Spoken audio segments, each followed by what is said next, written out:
may know that she's written a number of books. Guess how many books she's written on these questions? Is there a price? 73. Anybody else? She's probably written 73 articles. She's written 20 books. So the particular focus is opportunities and the risks. So she's very dialectical about digital media in the everyday lives of children and young people. People know that she's an advisor to government. She's a real public intellectual. She's engaged in numerous things, and I want to thank her especially because she really collaborates with UNESCO on a lot of issues, including our internet indicators. Sonia, over to you.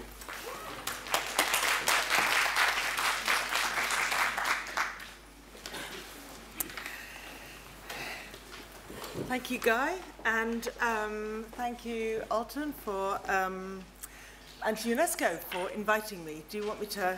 Okay, so I'll speak into this. So I'm standing here to speak to you, but I don't have any slides because I thought I would try to give you something of what I'm thinking about these days about media literacy. By which I do mean media and information literacies, if I forget to say it right every time. And I think what I want to say is perhaps a little more abstract than the specific questions of cities and elections, but I think there are going to be lots of links. So I guess my starting point might be to observe, as everybody here knows, what the media are and how the media are mediating every dimension of our lives is becoming so all-encompassing that I think we are at the point of a shift from thinking really just about whether people have the media literacy to engage with the media, to increasingly thinking how do they need the media literacy to engage through the media with every aspect of their society, including with cities, including in relation to civic and political life, but many other domains as well. And as the scope of our field becomes wider, I think media literacy advocates and researchers find themselves engaged with an ever-widening group of stakeholders. And some of those stakeholders don't understand or don't grasp the history that we've been through. And so I, for one, and perhaps you too, I'm hearing a lot of kind of, shall I say, superficial positive hand-waving from policymakers to say, let there be media literacy, let there be media education, without always understanding what the challenges are and really what's involved. So, ironically, as our scope and sphere of significance grows, media literacy is again being hailed, I think, as a kind of silver bullet solution. And there are all kinds of people getting involved in the game, if you like, from kind of one-shot awareness-raising campaigns coming out of corporate social responsibility departments to kind of promote that their brand is on board with media literacy.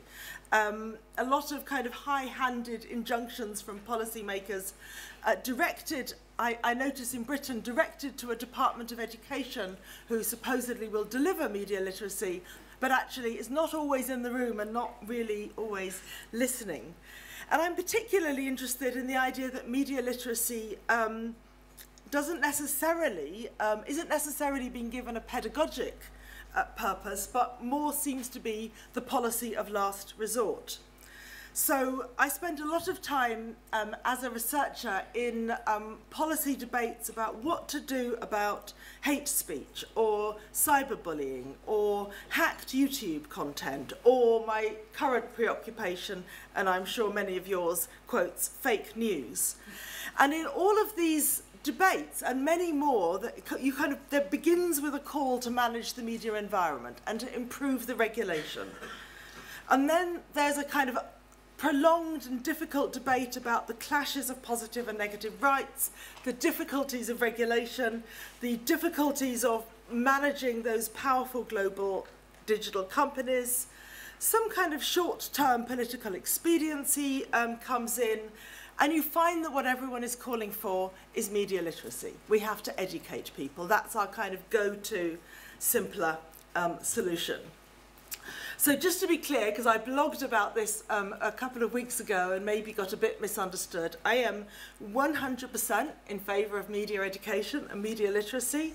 I am a passionate advocate for more and better media literacy, and at this kind of point in our digital development, I really think that media literacy's time has come, and we should be grabbing grabbing the opportunity with both hands. But I'm also kind of worried at the growing challenges and the repetition of some previous challenges that are coming back and somehow didn't get solved somewhere along the way in our history. And I want to kind of organise some of those challenges for you, and perhaps those here will have some great answers. So first, 3 educational challenges when we call for media literacy, whether it's in the city or in civic domain or in relation to children's safety, wherever. Education is an investment. It's perhaps the most expensive investment that many states make. It's expensive in terms of time and effort and infrastructure. It needs a pedagogy about which we might argue long. It requires teacher training. It requires curriculum resources. It requires mechanisms for audit and assessment. So to manage even schools, most governments will devote an entire ministry to the task of education. And yet, in every country, I guess, the state of the education is criticised. The sense is that education is never good enough, it doesn't deliver all we hope, and yet we still want it to be the solution to a whole host of society's ills, not just the challenges of the digital environment. So beyond investment, there is an extraordinary challenge for reaching adults. So in Europe, and I think a number of us are very excited that media literacy is now finally written into a bit of European legislation in the Audiovisual Media Standards Directive, where media literacy kind of was and then went, and then there was a fight to get it back. Fantastic. Now European Commission states, of which I still just belong to one, are charged with raising the media literacy of the entire population. How are they going to do this? How are they going to reach all those adults not in education and training? Which agencies are going to deliver this, this education? And of course, the answers that we come to will vary by country and culture and purpose. But there is definitely a puzzle. It is not at all clear, if I even look at my own country, where is the responsibility for media literacy? Where does it fall? Who especially might take a coordinating role in kind of marshalling together the actions of the different civil society actors, public actors, private actors? Then, my third educational problem beyond investment and reach is what no one in education likes to acknowledge, but research shows over and over again is the case, which is we think of education as a mechanism for democracy, as a way of reaching everybody, and we know that education is a mechanism of inequality. It reaches some people more than others. Part of its mission is to differentiate. Part of its mission is to show that some have learned more and better and others have learned less or worse. So education is not proving itself so good at really reaching and benefiting especially the less advantaged. But because we have this kind of vision of democracy, we try to make our media literacy and media education resources provided equivalently to everybody. And if we provide them equivalently to everybody, the result will be unequal. They will be differentially taken up. And I don't know, and I've never seen anyone try to calculate how many media literacy resources, which, as we all know, are fantastically hard to gain support for and to generate, how many of them go to those who already knew or were already advantaged, and how many of them really reach those for whom this is new and necessary knowledge. So that's the kind of the literacy challenge in relation to education. And then I want to pull out some even newer challenges around the digital. So I'll call the first, I have 3 digital challenges as well. The first I'm going to call mission creep. So as more and more of our lives are mediated, the scope of media literacy grows, and it grows at a kind of scary rate. So just today in my Twitter feed, and I'm keen on Twitter, as some of you will know, I read exhortations to 1, people should understand how black-boxed automated systems make potentially discriminating decisions. 2, people should be able to distinguish the intent and credibility signalling behind mis- and disinformation to tackle fake news. 3, people should be able to identify when a potential abuser is misusing their smart home technology to spy on them. 4, people should weigh the privacy implications when they use public services in smart cities. I could do another 100. It's an extraordinary, diversifying array of things to which somehow education about the digital world is being positioned as the solution. So I think we are all having to set some priorities. So what might strike you about that kind of particular list is not only is it quite diverse, not only is it beyond what many educators have traditionally thought was their task to deliver, but also the answers are pretty complicated. And we have to really ask ourselves seriously how much we think we can teach the general public about the discriminatory processes of black-boxed algorithms. Sorry, I hope that all translated nicely into everyone's home language. When the experts don't know, and the experts really struggle in legal challenges to explain how exactly discrimination works, and yet it's hard to regulate, and so there is a call to educate. So I think of this as the problem of legibility. We can only teach people what they can learn, and we can't get people to be literate about systems which are illegible, which cannot be interpreted. So terms and conditions of digital services is a very obvious one. Understanding rights and responsibilities in relation to the General Data Protection Regulation is one that I'm thinking about at the moment in a European context where the regulation presumes that children can know their rights over their data in the digital environment, but who exactly is to teach them? These are really hard things for anyone to learn. So we cannot teach people literacy without a much greater level of transparency and mechanisms for interpreting what is authentic, what is true, what is valid, what is fair. Media literacy depends on the design of the digital environment. And so media literacy will absolutely complement regulation, but it has to be co-developed with regulation, and it cannot be a substitute for it. Then postponing the positives. So I know that many of us say what we really hope for of social and technological innovation is that there are going to be all kinds of benefits for learning, for creativity, for collaboration, for participation. And yet what I know I get caught up in relation to children and young people especially, is endless attention to what organisational experts call the hygiene factors. Endless attention to questions of cyberbullying and hate and trolling and safety and the things that you kind of want to get done so you can get onto the positives. And we're always postponing those positives because we are so preoccupied with the battle to deal with the negatives. Then I find myself wanting to say to some of these policymakers who kind of wave their arms vaguely and say, education can solve the problem. There's some problems of expertise and sustainability, I think, within this community.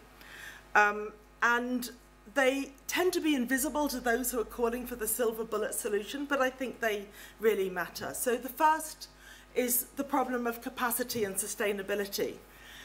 So you may disagree with me, and you are the media literacy world here, but the way I see it, it's a lot of small initiatives enthusiastically sustained by a handful of people with insufficient funding and a lot of goodwill. Correct me if I'm wrong. I feel like we're the startup culture without the venture capitalists. And we talk a great story, but privately I think everyone is exhausted. And there's a kind of sense of, you know, having to make the case over and over because there isn't the infrastructure that maintains it. I think it's, you know, so media literacy rises on the agenda, but do the resources rise with it? And then the second problem, I'd say, is kind of for us to resolve somehow, if we can, is the problem of evidence and evaluation. So I have no intention of opening up old, tired debates about definitions of media literacy or media and information literacy or digital literacy or you name it. But the problem of robust measurement remains. And I think the fact that we haven't got robust agreed measures both for media literacy and for the outcomes that we're really trying to sustain, means that we don't generate the kind of robust evidence base and evaluative base that you see in other areas. So in other areas, even of education, if you want to know how to intervene in relation to disability and special needs in education, the first thing you do is a systematic evidence review of the randomized control trials to see which interventions work. So I don't think we have so many systematic evidence reviews or even so many randomized control trials of interventions to look at. I think we're just kind of not there yet. So we need those, and we need the costed assessments of what is the benefit of intervening with a media intervention or a media literacy education curriculum so that we can demonstrate the benefit relative to the investment and demonstrate the benefit relative to the cost of not intervening. And I think if we can start making those arguments, we will generate more resources and then we'll be into a virtuous cycle. And then last, and I think about this also a lot in relation to the field of children and young people's digital and information literacy, there's the question of the politics of media literacy. The key problem as I see it is the risk, and I don't accuse anyone of this, but the risk in policymakers' minds sometimes that media literacy ends up as a kind of responsibilizing of the individual. Forgive me for that horrible neologism. Rather than solving the problems of digital platforms or media infrastructures or ecologies or regulation and education, we somehow task the individual. We task the individual with kind of wising up and becoming media savvy and rising to the challenge of solving those problems that governments are struggling to solve, that regulators are struggling to solve, that industry is struggling to solve, and we somehow expect every individual busy in their already crazy and pressured and anxious lives to kind of take on that challenge. And in that charge to the individual, we not only risk burdening them, but we also begin to risk blaming them when they can't do it, when they don't do it, when they don't act rightly. And so within some calls for media literacy, you see a lot of call for kind of people to be kind and good and decent and civilized and to fit in and acquiesce and not kind of provoke or get difficult, but to become dutiful. And at some points, media literacy becomes quite a moralizing discourse.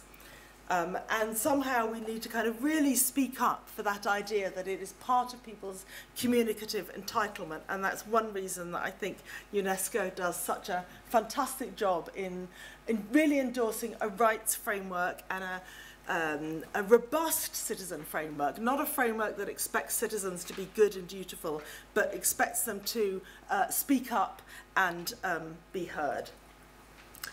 So I'm going to end with 3 kind of suggestions for the positive before I depress you too much as well as me. Okay, 3 things I think we could do. I think the first is every time we're called in, you know, can you come and deliver a media literacy solution? We should stop and ask, okay, what is this part of? What larger group of stakeholders, of agencies, is going to also be acting so that I can see where the bit that media literacy can really do is going to fit in that larger game. Don't expect me to solve all of your problems, but I'll play my part. And we might even ask for a kind of theory of change, as people do in other areas of policy. You know, exactly how do you imagine this is going to work? And then we can kind of reduce some of the unreal expectations, and I think also demonstrate more effectively some of the genuine contributions that can be made. And then I think let's figure out all the other players. So what is the larger ecology of which that could be tasked with taking on media literacy? Let's not task all the individuals in the society. Let's task all the agencies of our society. The regulators, the policymakers, the civil society organisations, the media themselves. Let's keep asking, what are they doing? And I know that there is, across the programme here, a lot of celebration and recognition of what those organisations are doing. But there's lots of other organisations that are not yet embedding kind of media literacy into their very DNA. So that when we try to teach people how to get the best from the media or use media to get the best from their society, they will be more often dealing with an organisation which is legible, with a system which is listening, with a set of digital infrastructure which can be read and decoded and is accountable to the public, so that it's not always, as it were, beginning with the black boxed, illegible and opaque system. And then last, let's kind of keep at our core those questions of value and empowerment and politics when we ask, what does good look like? So let's be careful if we find ourselves asking for dutiful citizens to be kind to each other online, behaving nicely, and let's make sure that we can see deliberating, debating, and even conflicting citizens, because that's what we want. We want, I think, I hope, citizens who have the knowledge of digital media and the knowledge of their media environment to express themselves in ways we didn't expect, to organise in ways that that are beyond our kind of initial imagination, to protest to authorities, because authorities are sometimes unjust and problematic and definitely deaf to citizens. And we need to do this especially because we are all, I think, variously in different ways, living in societies who are increasingly divided and increasingly angry and feeling disempowered. And they are going to express that through the media if, as it were, the media don't become part of the solution for them. And so my last point might be to say, you know, in what I'm working on now in relation to how people understand fake news, I keep seeing the latest survey on whether people trust the media and whether people trust the government and whether they trust their educators. And I don't see those kind of assessments of whether the organisations, whether the media are respecting the people, whether the governments are respecting and trusting the people to have something to say, to have something to contribute, to be listened to. And there's a lot of kind of cynicism, as it were, that people's representation, self-representation of their concerns to those with power is becoming part of an accepted kind of song and dance. You know, you protest, we get on, we don't make any change. You know, really demonstrating that governments, authorities, civic bodies are treating people with respect and hearing what they have to say. I think it's the kind of the oldest message of media literacy, and yet it's still the most pressing. Thank you very much.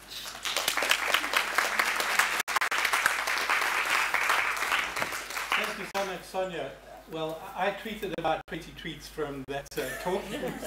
Wow. And I invite us all to engage with Sonia, but let's have the other speakers first. So please stay here, or you can go there if you want. Is there space? There is space. You stay, we have one other space left. So our next speaker is Maha Bashri, who teaches in the UAE, United Arab Emirates, at the UAE University.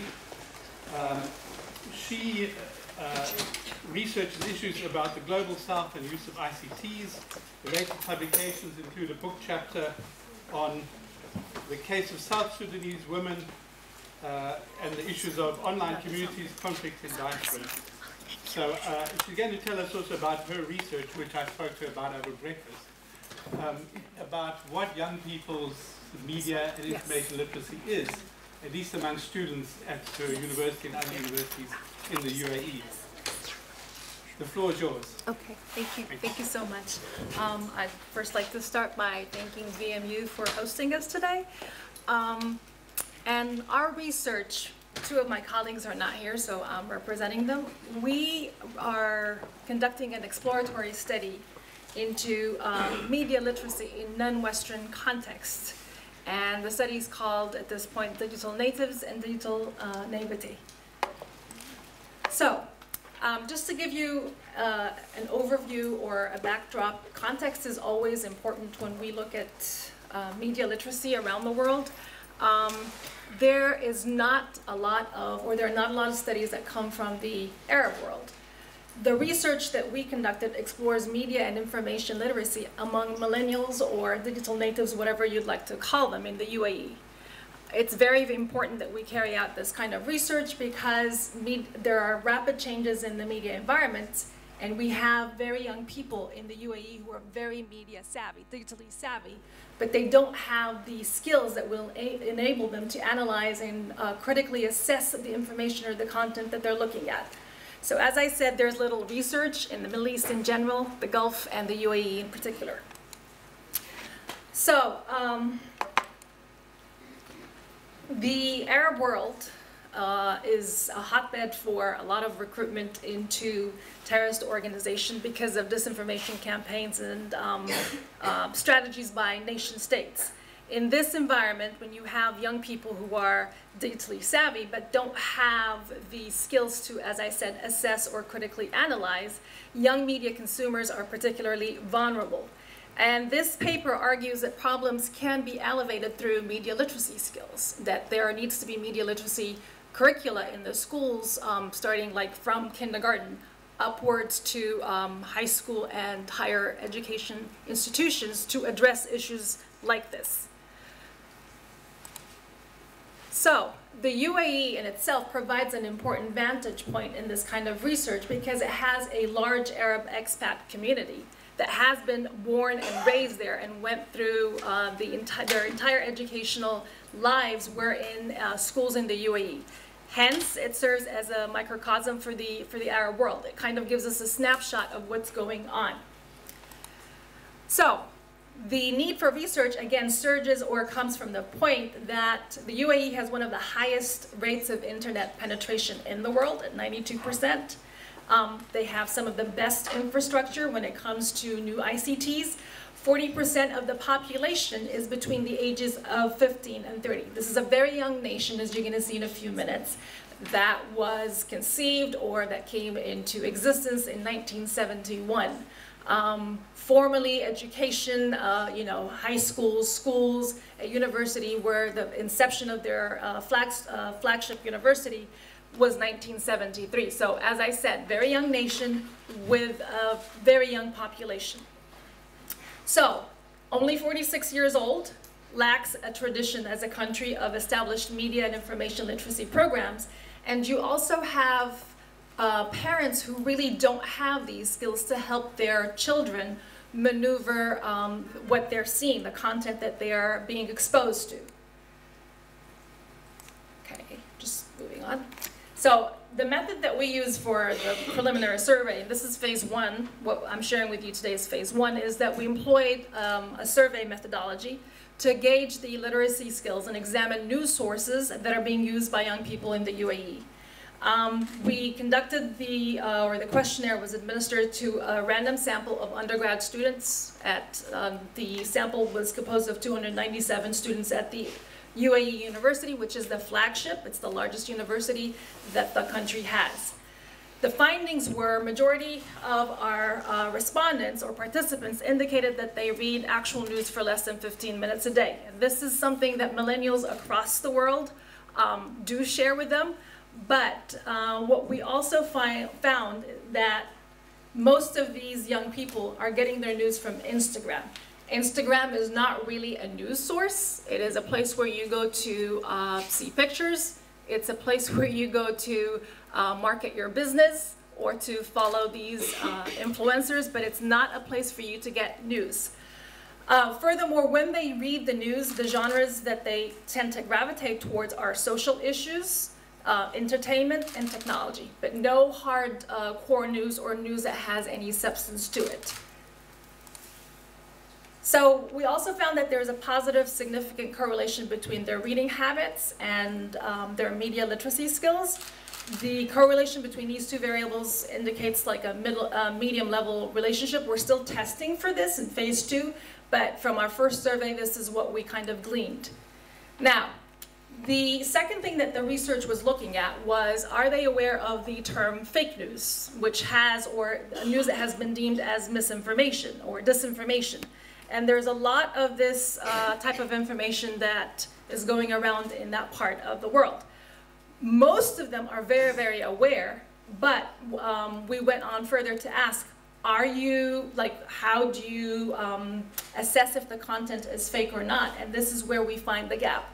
So more than 32% say that they are aware of the term fake news, and it's a serious concern for them when they receive news via social media. Yet the majority then report that only sometimes do they come across fake news. So it doesn't really make sense, but when people self-report, it's a completely different story than when you sit down and you do observations. So discussion. Findings of this study reveal an acute lack of media literacy skills amongst our survey participants, further highlighting the need for more efforts to develop media literacy skills amongst these young people in this part of the world. And the UAE has taken steps by introducing media literacy curricula as of like 2 years ago into their schools. But it takes time, and it takes also efforts and, you know, home effort. You have to have parents that support this for it to be successful. So we'll see probably maybe in another 5-10 years what the outcome is going to be. Lack of media literacy skills has very serious repercussions, specifically in this region, where we said it's a hotbed for recruitment into terrorist organizations. And you have, as we said, a very digitally savvy young audience, but they don't really have the skills to critically assess the content that they're being exposed to. Thank you.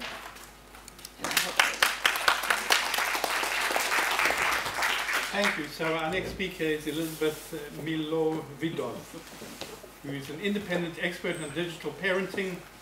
She gives support to the expert working group on digital citizenship education for the Council of Europe. She's a lawyer, she's a law professor in Paris, and an e-safety consultant in Europe. And she won the prize when asked how many books we had. Although she was off the mark. And we look forward to your remarks. Oh, thank you. Yeah, I was off about 50, but that's because I know that Sonia is a prolific writer. So good afternoon. I wanted to talk to you about the Internet Literacy Handbook, because the section here we're talking about empowering and engaging communities, and I just wanted to describe to you some of the work that is being done at the Council of Europe. So first, I just wanted to show a little picture of the CANF, and there's Sonia. You see her over there sitting next to John Carnell. She wants to see what picture did I pull out. But just to show that it was really a concerted effort. I only had a tiny bit of involvement with them on that project, but I was really thrilled to be there and with the work that they came up with, which is the new recommendation adopted on children's rights in the digital environment. My mother always said that it is a sad dog that does not wag its own tail. So I am wagging the tail for Sonia because this project is fantastic, and really I invite you all to download the guidelines, to take a look at them because they are really important. This is just showing you what they look like. They came out in July of this year. It's the guidelines to respect, protect, and fulfill the rights of the child in the digital environment. Also continuing with some of the work of the Council of Europe, last year there was the End Sexual Abuse of Children Online. I had the pleasure to help them create this brochure for the online protection of children from sexual exploitation and sexual abuse. There are also tutorials on sextortion, sexting, sex chatting, grooming, revenge porn. And of course you're asking me, but why are you talking about all of this? Because remember, it's about empowering and engaging communities. And so the Council of Europe is doing everything that they can to bring people to the table to inform them about these issues that are affecting notably the children. This is a project that I had the pleasure to work with Davinia, Frau Miggs, who's here. This is the Digital Citizenship Education Project, and so here we've come up with 10 domains, and there is a Digital Citizenship Education Handbook that will be coming out shortly, and if I had one here I would show it to you, but I'd give us a couple more weeks and it will be there. But again, I invite you to go to the Council of Europe website to check these things out. The reason why I'm here right now at this moment is to talk about the Internet Literacy Handbook, and I had the pleasure to co-write this with Martin Schmauselreit of COFASI Families Europe, and Janice Richardson, who many of you know started Safer Internet Day and has been involved in lots of projects. So the reason why the Internet Literacy Handbook is so important and why it was necessary to revise it is because we had to look at the technology of tomorrow. Things are changing and evolving so quickly. I cannot recall who I was speaking with out at lunchtime, but one of the things that we had said was, oh, it was with Davinia. We were talking about how we just need critical thinking. With artificial intelligence, with the things that are being thrown out at us as parents to our children, we're not thinking enough. We have home assistants, we have Siri, we have robots, we have, even if I had you pull out your smartphones right now and asked you, do you know what technology is inside? Do you know if your microphones are on? Do you know if your geolocalization settings are on? I assure you, you would not know. You do not all know, because I don't know. And I'm always digging in my phone trying to find new things and new tricks. So the guide for the Internet Literacy Handbook, the idea is to bring as much as we could right now that's the actuality, again, to engage and empower communities. So what's inside? You can see from the slide there's a table of contents where we really covered 26 different areas. Democracy is covered throughout. This is just a little bit for the elections. Participation, digital citizenship, digital parenting, of course, one of my favorites. The Internet of Things, the Internet of Toys. Again, the things that we're putting into the hands of our children without necessarily thinking. I just heard that children are getting their news from Instagram, and this does not surprise me. So who is it for? The Internet Literacy Handbook, it's for families, it's for educators, it's for policymakers, it's for young people, and of course it's for you. We would love to have any of your ideas for best practices in your countries, so that way when there is another revision, another update, it will be more inclusive. This is probably the key part that I wanted you to go back with, is that the Internet Literacy Handbook, it sets out to, number one, provide information. Number two, to promote reflection on some of our more complex ethical, sociological, and cultural issues, and all of these things that are linked to digital and media activities. This is just showing you a bit on the inside, the 26 different sections. So here is one section that's called Internet Looking Forward, and you'll see there's a check sheet with some questions, and it says, for example, carefully consider any Internet of Toys items that you plan on introducing into your home and to your child. Check the security and privacy patterns of the toys and ask yourself, how necessary is this toy? So they're just little checklists, little sound bites to get you thinking, again, critical thinking. Then how do you use it? Once you go into a fact sheet, you can read, there's different definitions. What's the Internet of Things? What is wearable technology? I am wearing my Apple Watch. You know, looking at the other definitions of Internet of Toys, all these items with wireless connectivity. We also have the importance of understanding the issues. Throughout the book, there are little icons to guide you. There are ethical considerations and risks, which you can see has the little kind of, I won't say danger, but I'll say caution, reflect. And then, of course, there's a how-to section. One of the things that we really enjoy is the ideas for classroom work, and that is to get the students involved. It's one thing when I'm sitting here thinking, oh, it'd be great if the students did this. It's another thing to actually listen to the Convention of the Rights of the Child and have a little bit of participation and get those children to actually think of the ideas themselves and to help us. Good practice, again, just trying to give you some ideas, and these are things that we've collected around Europe of what is a good practice, and then of course at the end some further information.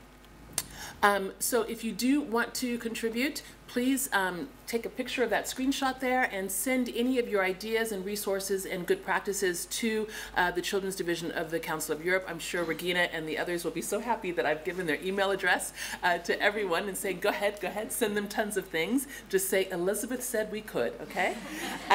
Lastly, I just wanted to leave you with this little comic strip showing, you know, caution, children are playing, because really this is what we see so much of and what we need to kind of fix a little bit. So thank you for your attention. If you have any questions, I'm around. Thank you. Okay, thank you so much, Elizabeth. Moving on, so we have Tara Sussman-Perner, who works for IREX. People may know IREX, the Media Development Organization. She works at the moment for librarians, community-based intermediaries. She's an advisor in IREX's Center for Applied Learning and Impact in Information and Media Practice. Okay. And she leads the MIL work in the US, which is called Learn to Discern. Thank you. Thanks, Guy. You gave me a lot of time to find my presentation, but it's not here. Is there anyone who can help? No. Is Feli here? All right, well, we'll do it without the presentation.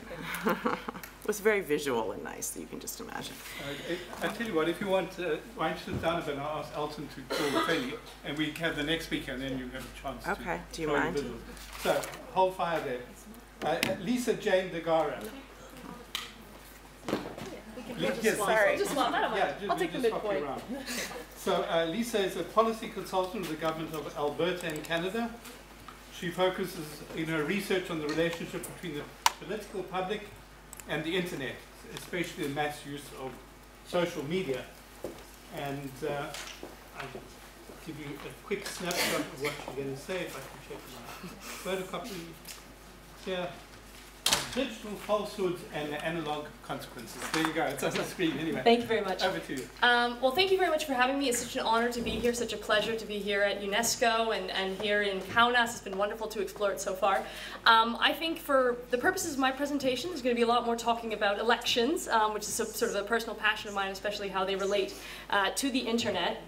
I wanted to start us off with the motto of UNESCO. Since wars begin in the minds of men, is in the minds of men that the defenses of peace must be constructed. If you look in the more recent revisions, of course it includes men and women, you know, and children, much more inclusive.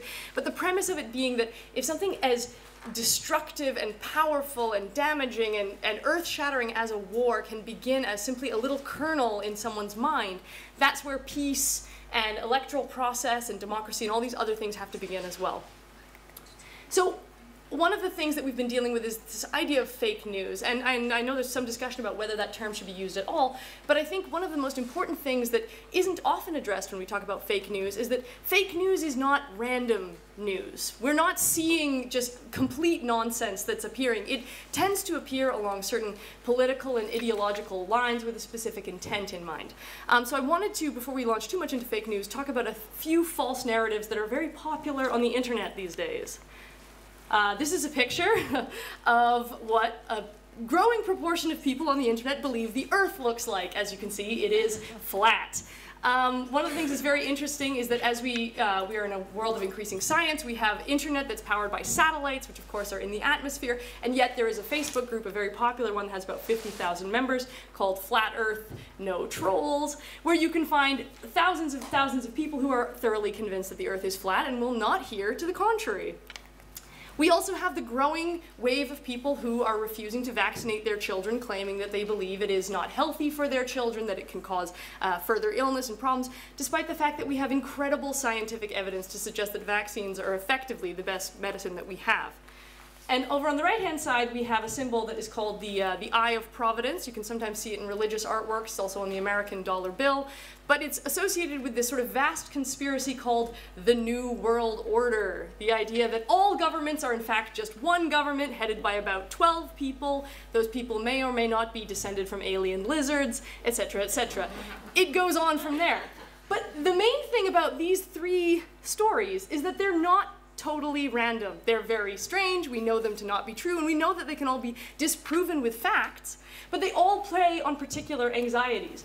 The anti-vaccination is known to be associated particularly with mothers, particularly of lower educational backgrounds, who feel that their role as a mother is not being taken seriously by medical professionals. The flat earthers tend to believe that they can't see something, therefore it must not be real. And the New World Order comes from an idea that governments don't seem to listen to me, they must be an all-powerful force that only those people get to know about. So these things don't come from nowhere. We have an interesting paradigm that's happening at the moment, which is that we have an increasing access to the internet. You can see the graph there. We have internet usage from 1996 to 2018 through the developed and the developing world. It's growing everywhere. Internet access, internet penetration is vastly increasing. But we also have an interesting conundrum. This is a survey that was done, a study that was done in 2016 in a variety of developing and developed world countries. And one of the questions that was posed was, Facebook is the internet, yes or no? And in a proportion of developing countries, the answer was yes, yeah, Facebook is the internet. The internet is Facebook, they're the same thing, they're indivisible, they're completely the same. So that's a really interesting idea to examine, because what that proposes is that many people are getting access to the internet, some of them for the very first time, but their internet access, predominantly through smartphones, iPads, and other sort of smart devices, is very platform-based. We're not seeing surfing the net, browser-based usage. We're seeing Facebook, YouTube, not so much Twitter. Twitter more for academics, but we are seeing a very interesting kind of deviation of only platforms. If it's not on this platform, it's not the internet, it doesn't exist. So, how does this play into elections? Now, I will say there are a couple of images in this upcoming section that have been gleaned from different intervening sources. Not my personal views, certainly not the views of UNESCO, but they are out there, just so people are aware. So this is a very happy-go-lucky gentleman called Nigel Farage, the former leader of the United Kingdom Independence Party and one of the biggest advocates for Brexit prior to Brexit getting its wheels in motion, as it were. This was a bus that he drove around the UK in with the image of the migrants flowing into Croatia. He was, in fact, sanctioned with hate, inciting hate as a result of this, because it's very clearly playing into a very specific emotional narrative. Migrants are coming. You can see we must break free of the EU and take back control. His arm is blocking, but it says of our borders.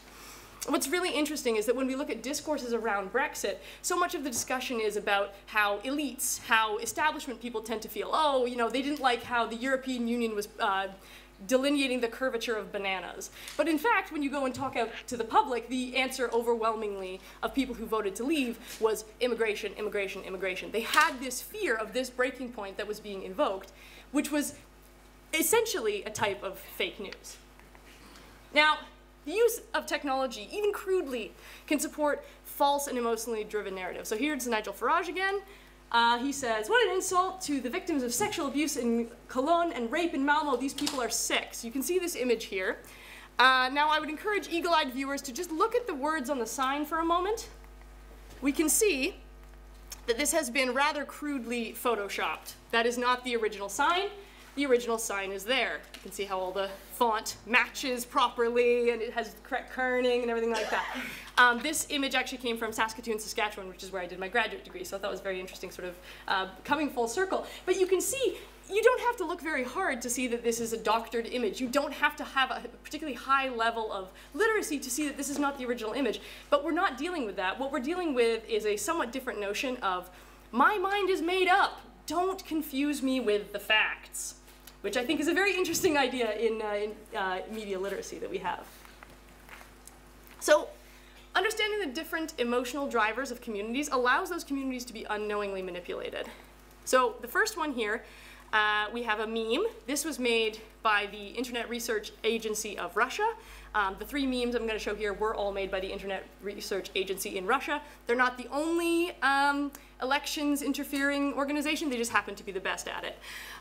So we can see here, this has, the attack on Syria costed taxpayers over $93 million, could have funded Meals on Wheels, typo, until 2029. An image of the late rapper Tupac, got money for wars, but can't feed the poor. So this is something that would circulate on the internet, and it has something of a sincere message that people probably would, some people probably would feel to be compelling, to be interesting, to be worthy of their time.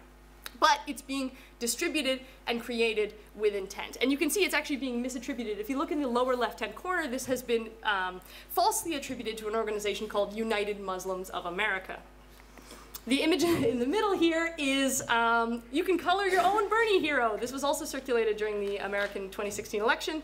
It demonstrates Bernie Sanders as being sort of a macho superhero type figure. Presumably you can download this and color, and maybe you'll get some malware for your time. And then finally we have one that was much more conventionally shared. It's sort of an anti-veiling, anti-Muslim message. What, of course, is very interesting is that the same organization that's claiming to be the United Muslims of America is also making pages claiming that they don't want to have Muslims in America. So there's a lot of variability that's being shown. The main issue being all of these play to different narratives that are influential, that have some capacity, that have potential to change people's minds even without using any facts at all, or using very limited facts. Cornell University in the United States recently did a very excellent study of these sort of influencing forces in elections using social media in particular. And what they found were a couple of comparable traits among all the people that were influenced. There was a dissatisfaction with society, a higher reactivity to threat, and very high technology use combined with low media and information literacy. So again, that idea that Facebook is the internet, or I get all my news from Instagram, which, you know, sometimes there's good news on Instagram. There's like BBC's on there. It's not that bad. But I put some pictures to the side here to demonstrate that dissatisfaction with society, it doesn't just wear one face. So we have images here from South Africa, from Germany, from Spain, Japan, Poland, and the Philippines. There are different groups of people who are experiencing dissatisfaction in different ways, and now we have a single similarity, which is this increased use of information technology.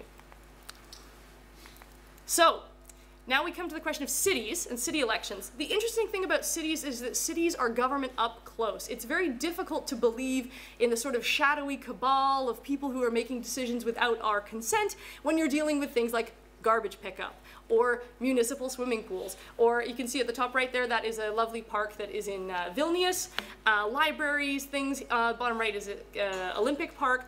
So the interesting thing about cities is that they present a real opportunity, especially in the digital sphere, to correct some of these wrongs before they've even occurred, to right the course and let people know that you have a capacity to be involved in your society, you have a capacity to influence government, even if it doesn't always feel like it. Now, as a policymaker for my day job, I actually do have a couple of concrete thoughts on how perhaps we might be able to do that. So the first one is to identify dissatisfied groups. We have models in government for vulnerability. We have models for who we think might be likely to fall into poverty or who's currently living in poverty, but we don't necessarily have very good models for determining who is effectively dissatisfied with society in a way that we might not have seen before. And one of the ways that we can identify those groups in a concrete way is to go and meet them on their home turf, on their preferred digital platforms.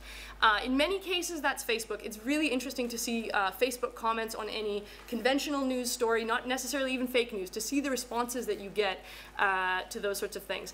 In addition, for governments and for other organizations to really watch and maintain those pages and be willing to respond to the questions that people have. One of the most frustrating things that I see frequently with governments in my region is people post sort of an angry or dissatisfied comment on a Facebook page and they get told, oh, check back on us at 10:30 to 11:30 on Wednesday and we'll be doing our digital thing. Nobody wants that. There should be dedicated people who are responding to dissatisfaction as it happens, because people will be actively demonstrating their dissatisfaction and unknowingly or knowingly influencing others if you don't.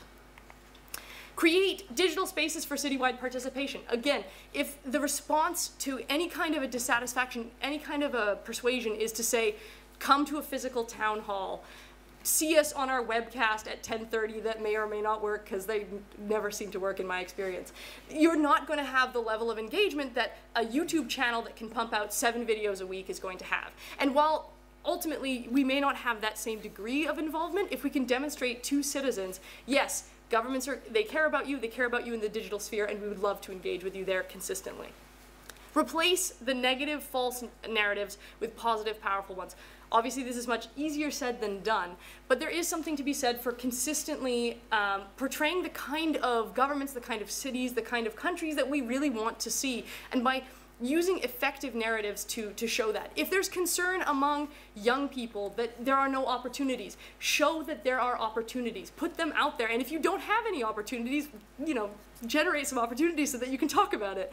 That idea that a story is always going to be much more persuasive than a fact, I think is very key to this. To use a non-digital example, I constantly am hearing about the amount of CO2 in the atmosphere and how it's bad and it has to do with climate change, and it has no impact on me because I don't really know how much CO2 is there to begin with. But you start putting the pictures of the starving polar bears or things of that nature, terrible wildfires, suddenly you begin to have an understanding, you begin to occupy space in people's minds, allowing your message to be more persuasive and your narrative to be more lasting. Offer meaningful opportunities to engage. In government, I struggle with this terribly because I'm constantly trying to do it and always being told no. But one of the biggest issues that we have in an age of infinite capacity for digital comment, digital participation, is if people say, I don't want to pick from your buffet of 3 options. You've picked 3 options. You've given me blue, light blue, and dark blue. What if I want orange? What if I want white? What if I want something that's completely unrelated? And with the knowledge that people now have the capacity to, regardless of how informed they are, come to your pages, come to your areas and say, I would like this. We need to have opportunities to say, yes, we are interested in what you have to say, and we respect you as a citizen. And finally, push back against voter dissuasion. There wasn't too much of an opportunity to get into it in this instance, but a lot of the opportunities that have been had in terms of influencing elections have not necessarily been encouraging people to vote for one candidate or another. Much of the effort has been, elections are stupid. You shouldn't vote at all. Voting is no good. Don't do that. So governments really need to be taking an active approach in digital spaces and saying, don't listen to those people. Don't listen to the voices that say there's no value in any of this or there's no value in your participation as a citizen.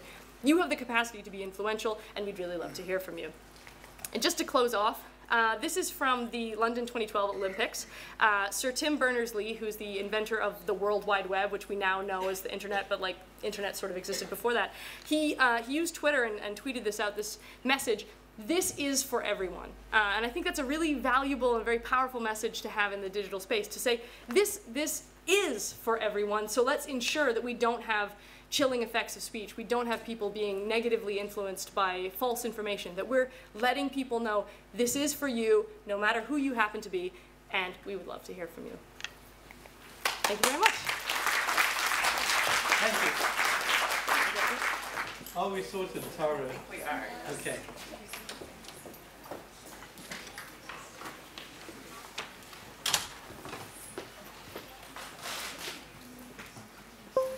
So on Monday, I was at a different conference with 4 men on the panel.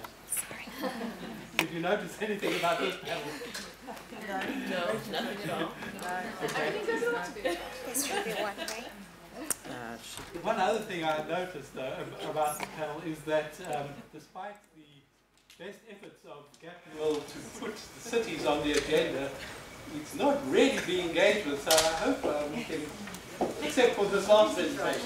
So I hope we can also apply some of those very interesting points made, and maybe Tara can also do some, so that we can see, because cities at the moment, we know they're more or less absent in the MIL universe, and the part of this conference is to get them as stakeholders, try and mobilize them.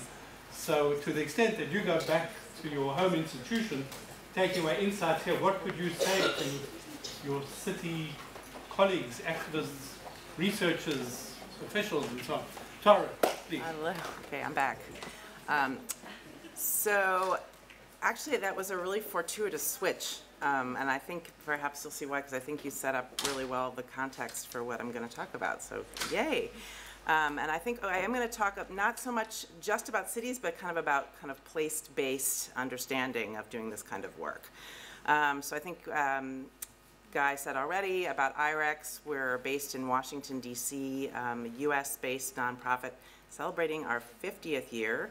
And so I'm going to talk a little bit about some of our media and information work, which is actually a very small piece of what we do, but it's beginning to sort of expand across all of the different areas in which we work, which include media, but also education, leadership development, youth, and civil society. So we started working on a project in 2015 in Ukraine, and I actually used the same slide last year if anyone was at the UNESCO. It's not the same presentation, but it's the same slide, just to talk very briefly about this project that we did in the context of an information war, right, in Ukraine that was sort of accompanied the physical fighting, what was called hybrid war, led by the Kremlin, in which there was a combination of independent journalists and civil society activists being attacked, having cyber attacks, actually just came from Ukraine, from a presentation about the media situation there, and an investigative journalist was presenting videos of himself and his team being attacked. This is still going on. But at the same time, a very intense and very well-coordinated and extremely sophisticated misinformation campaign. And in Ukraine at the time, there were open Russian channels as well as social media, and it sort of flooded all of the mainstream media, and people were just seeing it, absorbing it, and apparently, according to experts, it was all working very well. And the goal of all of this was really to kind of undermine any sense that there is a thing called the truth, and it's based on facts, and we can all agree on it, and then kind of create our perspectives around it. But basically undermine that idea, and sort of put forth instead there's idea that there's no such thing as truth, and it's all kind of relative. And it seemed to be working pretty well. And the Ukrainian government saw the problem, but was taking a very top-down approach. And in fact, since then has continued in that has banned some of these banned the Russian TV, banned the social media. So while I agree that we need to have a number of different sort of responses to disinformation, I think that suppressing freedom of expression, freedom of speech is probably not one of those. Should not be amongst those different ones. So IREX, what we did in Ukraine was create a program, as Guy said, called Learn to Discern. And the idea was to build resilience to misinformation for Ukrainians. And we worked with adults, and we did this by basically going and looking at the media literacy literature, and then kind of taking a step back, because we didn't really find anything at the time that was specifically focused around the question of disinformation. And so we tailored it very much to the context of Ukraine, and this was done by the Ukraine staff in Ukraine.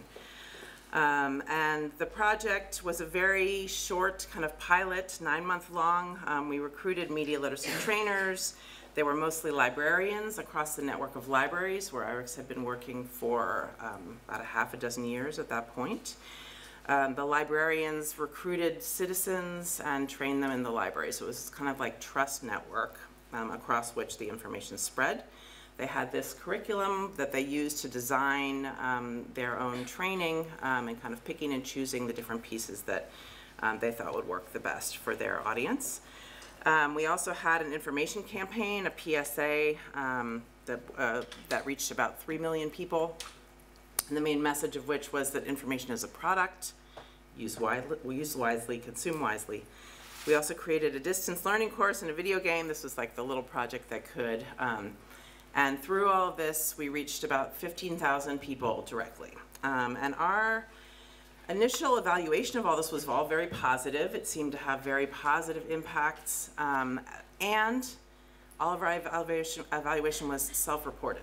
So we wanted to do a little bit more in sort of response to this question about evidence. We wanted to do a little bit more of a rigorous study. So we did some qualitative research, and then a year and a half later, we did an impact study. So it wasn't randomized, but it was in a classical experimental model where we had a control group, and we had a group which was matched exactly with the group in terms of their background of participants that had gone through our program. And we found that, and the other thing that's important is that we actually tested skills. So we had people do different kind of media literacy exercises and see how well they actually did, not just how well they thought they were doing. And we did find a statistically significant difference in those that had gone through our Learn to Discern program. They were better at identifying disinformation, better at cross-checking their sources, and had a better understanding of the news media industry, which was important because the research also found that that actually correlated with a higher sense of kind of empowerment over one's own media diet. So, and this was after a year and a half, so these skills held up over time. So all of this research was kind of happening and going on during the time of, during and after the time of the 2016 US elections. And we had been kind of playing around with the idea that perhaps this methodology, which was specifically focused on Ukraine, might be useful in other places because it had been, again, as I said, kind of crafted around this idea of disinformation and not just media literacy generally, but critical information consumption.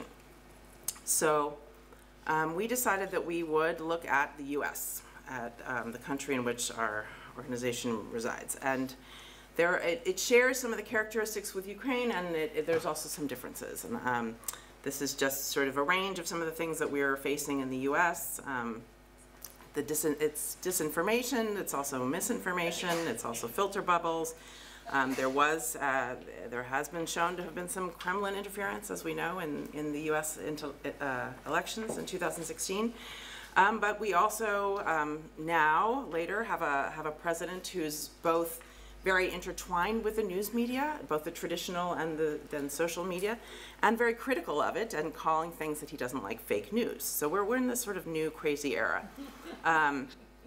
We have smartphones, much more widespread in the U.S. for getting news than in Ukraine. In Ukraine, I believe in 2015, it was something like 80 or above 80% of everyone got their news from the TV. And today, that's a bit lower, but it's still the large majority. In the U.S., it's much more scattered and much more across a sort of diverse type of sources. So we have, and then there's a bunch of other problems around kind of gender politics, racial politics, the death of local news. So we're looking at a lot of different issues, bots, of course. But we thought nonetheless that we would attempt to adapt what we had done in Ukraine for the U.S. So you can see this is our the cover of our manual for the U.S., and you can see already that there's some differences in terms of the cover. We're trying to keep the branding, but we've actually been debating about the different characters and who goes where and what it actually mean. But we had to represent kind of the diversity of U.S. So it was a very interesting kind of questions, like how do you adapt this thing and kind of keep the L2D-ness of L2D, but really adapt it to the context. And again, with the U.S., it's hard to say what context, right? Because we have a lot of diversity in the U.S. So this is what we've basically been struggling with over the last 6 months. But we're about to roll it out actually next week. We will have a training of trainers. We're following the same kind of model where we're working with locally based organizations. We're working with libraries and librarians and some community activists. And we're about to roll this out. Next week.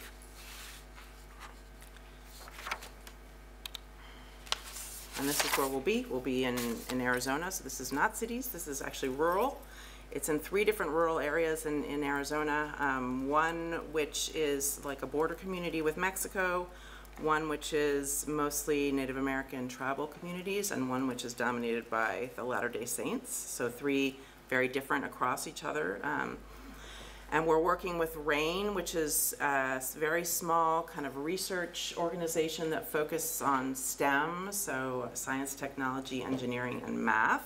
And they came to us, and the reason why they were looking for us is that they saw that there was a lot of misinformation about science, and that they also felt that the critical thinking skills used in science were sort of the same set of skills that we use in media literacy. We're also working with Free Press. This is a US-based Free Press, for those of you that know the other one that's based in Europe, but that does a lot of different kinds of media development types of things based in the community. So we're trying to see, is this methodology that we developed in Ukraine, which has a very strong orientation around disinformation, around critical thinking, and which I didn't mention but probably should, around behavior change and around emotional awareness. So that's another major component of our methodology, which I think speaks to a lot of what you're saying, that so much of this goes beyond just the skills, but how do you actually put them into practice when the first thing that you do when you click on something you don't like is go, ah, and then share it, right? So we're trying to interrupt a little bit that dynamic. And the 2 sites that we're rolling this out are very different from each other.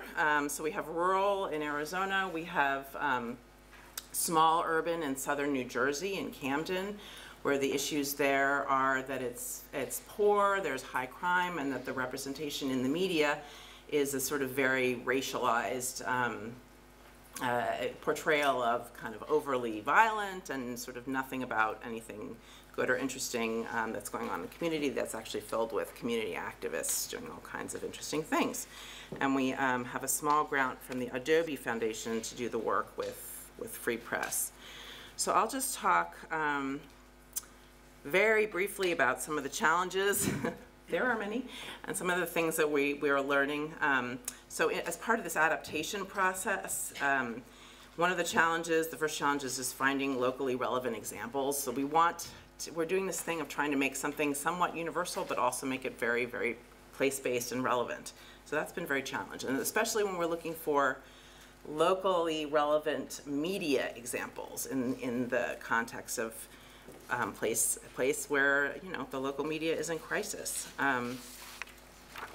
We have, let's see, that we have a situation of sort of race and power dynamics, particularly in Camden, where somebody like a white person from Washington coming in and sort of telling people how to do media literacy is probably not the best approach. So we're letting our local partner take the lead and sort of advise us on how best to facilitate their work. Further in Camden, I think the question is, their current initiative there is focused on building bridges between local news and communities, and so it seems to make sense, but really putting it all together, we're definitely struggling with. And so building on that, how do you instill ownership, right? Where this is something that we're trying to kind of facilitate and then step away from, but we still want to measure and to see whether it's working or not. We still want to kind of encourage people to do it, so how do you kind of manage that power dynamic? So just a few key lessons, and then I'll wrap up. So I am a part of something at IREX called the Center for Applied Learning and Impact, in addition to doing implementation work. So we always pilot. We always pilot, we always reflect, we always learn. In terms of media literacy, I would never claim to be an expert, but we are getting better at facilitating, and but the sort of lack of the expert stance, I think, allows us to be in this sort of constant state of reflection, adaptation, and learning. Again, the certain types of skills I think are always relevant to media literacy, critical thinking, but also emotional awareness. But the context in which you need to put them into practice in the US varies a lot and is also constantly changing, because we know the technology is changing. I really appreciated some of the earlier presentations on artificial intelligence and this kind of thing. How do we kind of face this world? I don't know. But we need to at least be trying and thinking about it. We know that it's not just about the hard skills. It's not just about critical thinking, which is actually a soft skill, but it's also about social ties. It's about trusted community information intermediaries, about networks, and about emotional awareness. And lastly, we do feel that impact studies are really worth investing in to try and test people's skills, to try and, if possible, do it in an experimental model. They can really tell you if what you're doing is working or not, where you need to improve, and help to sort of steer future work to bring in new emphasis or shift. And that is all for now. Thank you. Okay, well, we are almost out of time, but I wanted to maybe just ask Sonia if she would give us a little response. Any comments on these other presentations? And finally, the point you made, how could you link those to this question of cities? Cities as places, and cities as institutions, and everything else. Wow. I don't know. There was a lot of they were fantastic papers, very diverse papers. Yeah, thank you. Let me remember what I just heard. I think maybe where I see the promise for cities, and I haven't had time to read the rationale for why cities, but what I would say is something about the local. And some of the presentations kind of address the local more than others, but they all have that potential. But people don't really live on that kind of global, that global world that we are all part of, and that Gap Mill kind of connects us up with. And for us, the global and the comparative the global is valuable because of the comparative. But people are living in relation to very particular organizations, and I think about this particularly when I work with children and young people who The ones I work with in London live in approximately a circle that is about a 5-mile radius. And that is it. And if there are organisations that they can, you know, even in London, a global city, kids need to be able to walk to where they're going or get driven to, you know, a short way or catch a bus within what their parents consider safe. People live in very local domains. And so very often when we think about organisations that you trust or news sources that you're going to rely on or how you're going to respond to myths and rumour, it is, you know, what did you get a response from the organisation down the road that you know, gave some feedback to? Or is it where you work or where you go to school or college that is kind of passing around weird myths or telling peculiar stories or asking for feedback and not giving any kind of response or providing an intranet for everyone to get engaged and then that becoming a source of bullying rather than you know, genuine deliberation? So I think I'm in favour of the local. I don't know, so you'll have to tell me, Guy, why cities, because a lot of people live in rural areas, a lot of people live in small towns and villages. They seem to matter as well. Maybe that's next year's conference. But I think people are not the global citizens that we cosmopolitan elite have sometimes thought they were. So I think all the papers spoke to that in one way or another, and the authors know how. So thank you so much. And now I would refer you to this document, which is called A Global Framework for MIL Cities. So there you have the contradiction in terms, a global framework and cities being local. Please look at this document because it's a document that we should consider adopting tomorrow. Elton, if people have comments, they can send them or they email Elton. I'm sure you all know his address, a.grizzle@unesco.org. And then this is a framework that can try and deal with a few of these questions, I hope. So please take a look at it. Yes. I also just want to make a plug because UNESCO recently published this book, which you can download online. It's called Journalism, Fake News and Disinformation, a model course for journalism educators and trainers. But it's very much about MIL. So have a look at this. It's very relevant to the kind of stuff we were saying. I hope it's useful for some of you. Well, I really enjoyed those speakers. I really come away extremely enriched. I hope you do also. Please grab them in the tea breaks, the evening breaks. This is all about networking. And you know what they have in their heads, and you can share with them what you have in your head. So let's give them a round of applause and thank you, everybody.